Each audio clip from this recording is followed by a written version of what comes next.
આકાશવાણી સમાચાર સંસ્કૃતિ ભૂંડિયા વાંચે છે. સૌપ્રથમ મુખ્ય સમાચાર. નવી રચાયેલી એનડીએ સરકારના અનેક કેન્દ્રીય મંત્રીઓએ પોતાના પદભાર સંભાળ્યા. ઓડિશાના મુખ્યમંત્રી પદ માટે મોહન માંઝીની પસંદગી, રાજ્યમાં 2 નાયબ મુખ્યમંત્રીઓની પણ પસંદગી. આંધ્રપ્રદેશ વિધાનસભામાં એનડીએના નેતા તરીકે ચંદ્રાબાબુ નાયડુ સર્વાનુમતે ચૂંટાયા. આવતીકાલે મુખ્યમંત્રી પદે શપથ લેશે. આગામી શૈક્ષણિક સત્રથી યુનિવર્સિટી તથા ઉચ્ચ શિક્ષણ સંસ્થાઓને વર્ષમાં 2 વાર પ્રવેશ આપવાની યુજીસીની મંજૂરી.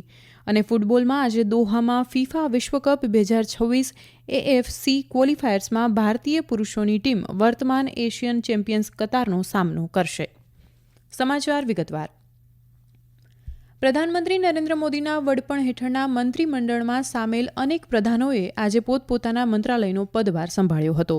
આજે પદભાર સંભાળનારા અગ્રણી મંત્રીઓમાં ગૃહ અને સહકારિતા મંત્રી અમિત શાહ, સંરક્ષણ મંત્રી રાજનાથસિંહ, વિદેશ મંત્રી ડોક્ટર એસ જયશંકર અને લઘુમતી બાબતના મંત્રી કિરેન રિજિજુનો સમાવેશ થાય છે. અશ્વિની વૈષ્ણવે રેલવે, માહિતી અને પ્રસારણ મંત્રી તરીકે કાર્યભાર સંભાળ્યો છે. માહિતી અને પ્રસારણ રાજ્યમંત્રી ડોક્ટર એલ મુરુગન અને માહિતી અને પ્રસારણ મંત્રાલયના સચિવ સંજય જાજુએ શ્રી વૈષ્ણવનું સ્વાગત કર્યું હતું. ભારતીય જનતા પાર્ટીના વરિષ્ઠ નેતા મોહન ચરણ માઝી ઓડિશાના નવા મુખ્યમંત્રી બનશે. 2 કેન્દ્રીય નિરીક્ષકો રાજનાથસિંહ અને ભૂપેન્દ્ર યાદવની હાજરીમાં ભાજપ વિધાનસભા પક્ષે 52 વર્ષના માઝીને સર્વાનુમતે ચૂંટી કાઢ્યા હતા. મોહન ચરણ માઝીએ કેઓન્ઝાર બેઠક પરથી 4 વાર ચૂંટાયેલા ધારાસભ્ય છે. તેઓ વર્ષ 2000, 2004, 2019 અને 2024માં ઓડિશા વિધાનસભામાં ચૂંટાયા હતા.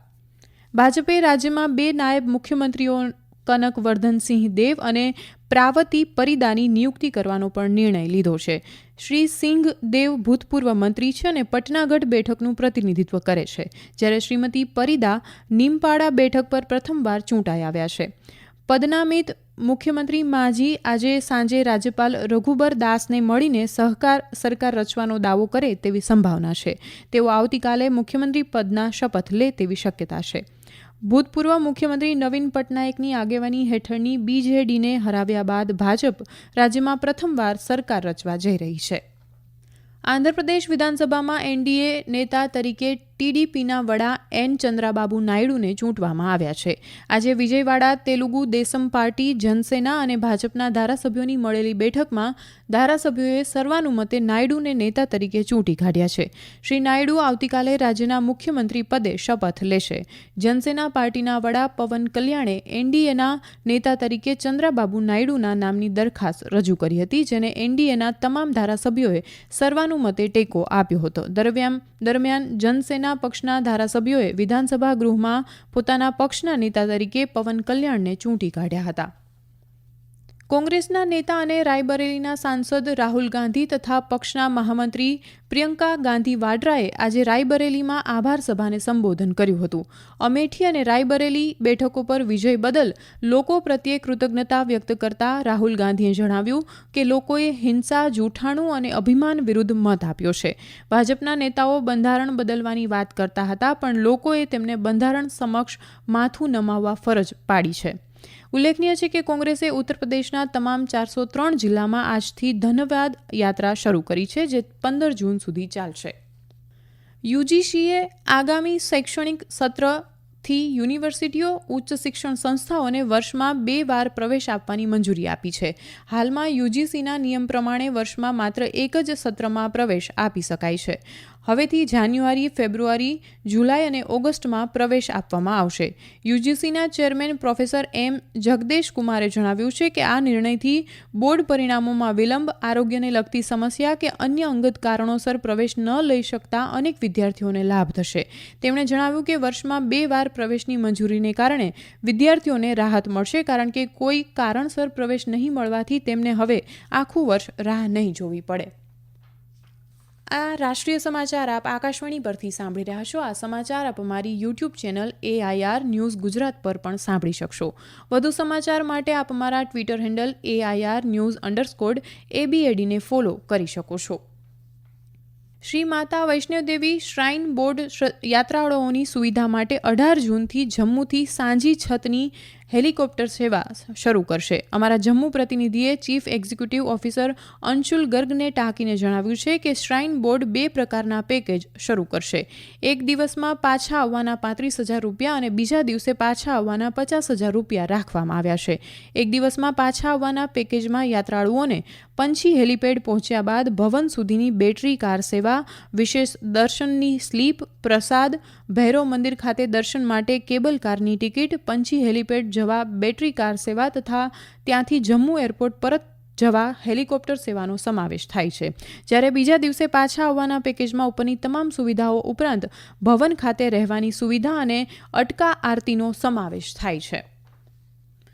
જમ્મુ કાશ્મીરના પુલવામા જિલ્લામાં 2 વિસ્ફોટક સામગ્રી મળી આવવાના કેસમાં લશ્કરે તોયબાના 3 સક્રિય સભ્યોની ધરપકડ કરવામાં આવી છે. પોલીસે મંગળવારે જણાવ્યું હતું કે 3 જૂનના રોજ એન્કાઉન્ટર દરમિયાન LET કમાન્ડર રિયાઝ ડાર અને તેમના સહયોગી રઈસ ડારની હત્યા પછી વધુ તપાસ દરમિયાન પોલીસે માર્યા ગયેલા આતંકવાદીઓના સક્રિય કાર્યકરોના નેટવર્કમાંથી વિસ્ફોટકો જપ્ત કર્યા હતા.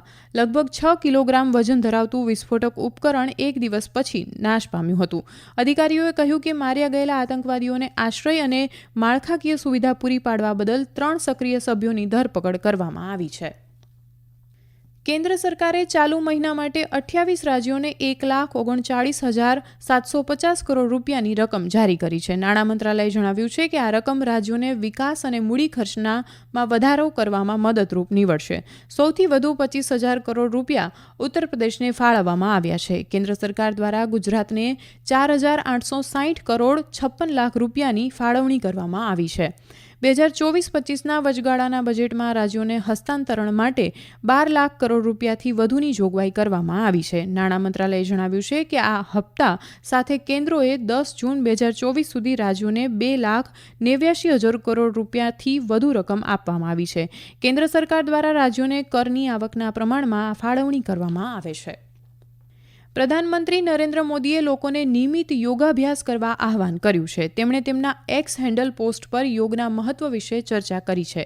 તેમણે લખ્યું હતું કે જેમ જેમ યોગ દિવસ નજીક આવી રહ્યો છે તેમ તેમ હું વિડીયોનો એક સેટ શેર કરી રહ્યો છું જે વિવિધ આસનો અને તેના ફાયદાઓ વિશે માર્ગદર્શન આપશે. હું આશા રાખું છું કે યોગ દિવસ તમને નિયમિત રીતે યોગાસન કરવા માટે પ્રેરિત કરશે. ઉલ્લેખનીય છે કે આંતરરાષ્ટ્રીય યોગ દિવસ 21મી જૂને ઉજવવામાં આવે છે. મણિપુરના સેનાપતિ જિલ્લામાં ચક્રવાત રેમલને કારણે થયેલા નુકસાનનું મૂલ્યાંકન કરવા માટે આજે કેન્દ્રીય આંતર મંત્રાલયની ટીમે વિવિધ સ્થળોની મુલાકાત લીધી હતી. તેમણે નદીના પટ, પુલો, આંતરગામ રોડ, પાણીની પાઇપલાઇનને અચાનક પૂરના કારણે થયેલા નુકસાનનું મૂલ્યાંકન કરવા માટે અસરગ્રસ્ત ખેતીની જમીનો અને નદી કિનારાની પણ મુલાકાત લીધી હતી. આ કુદરતી આફતોથી થયેલી નુકસાનનું મૂલ્યાંકન કરવા માટે ટીમે ગઈકાલે થોબલ અને બિષ્ણુપુર જિલ્લાની મુલાકાત લીધી હતી. ફૂટબોલમાં આજે દોહામાં ફિફા વિશ્વકપ 2026 AFC ક્વોલિફાયરમાં ભારતીય પુરુષોની ટીમ વર્તમાન એશિયન ચેમ્પિયન્સ કતારનો સામનો કરશે. ભારતીય સમય પ્રમાણે રાત્રે 9:15 વાગ્યે મેચ શરૂ થશે. હવામાન વિભાગે આગામી 3 થી 4 દિવસ માટે ઉત્તર પ્રદેશ, હરિયાણા અને દિલ્હી સહિત પૂર્વ અને ઉત્તર પૂર્વ ભારતના કેટલાક ભાગોમાં ભીષણ ગરમીના મોજા માટેનું ઓરેન્જ એલર્ટ જારી કર્યું છે. આકાશવાણી સાથેની વાતચીતમાં હવામાન વિભાગના વૈજ્ઞાનિક ડોક્ટર R.K. જેનામણીએ જણાવ્યું કે ખાસ કરીને ઉત્તર પ્રદેશ અને દિલ્હીમાં ગરમીનું તીવ્ર મોજું ફરી શકશે. સિક્કિમના રાજ્યપાલ લક્ષ્મણ પ્રસાદ આચાર્યએ ગંગટોકમાં રાજભવન ખાતે સંજીત ખરેલને રાજ્ય વિધાનસભાના વચગાળાના અધ્યક્ષ પદના શપથ લેવડાવ્યા હતા. અંતમાં મુખ્ય સમાચાર ફરી એકવાર. નવી રચાયેલી એનડીએ સરકારના અનેક કેન્દ્રીય મંત્રીઓએ પોતપોતાના પદભાર સંભાળ્યા. ઓડિશા મુખ્યમંત્રી પદ માટે મોહન માંઝીની પસંદગી, રાજ્યમાં 2 નાયબ મુખ્યમંત્રીઓની પણ પસંદગી કરાઈ. આંધ્રપ્રદેશ વિધાનસભામાં એનડીએના નેતા તરીકે ચંદ્રાબાબુ નાયડુ સર્વાનુમતે ચૂંટાયા. આવતીકાલે મુખ્યમંત્રી તરીકે શપથ લેશે. આગામી શૈક્ષણિક સત્રથી યુનિવર્સિટી તથા ઉચ્ચ શિક્ષણ સંસ્થાઓને વર્ષમાં 2 વાર પ્રવેશ આપવાની યુજીસીની મંજૂરી. આકાશવાણી પરથી સમાચાર પૂરા થયા.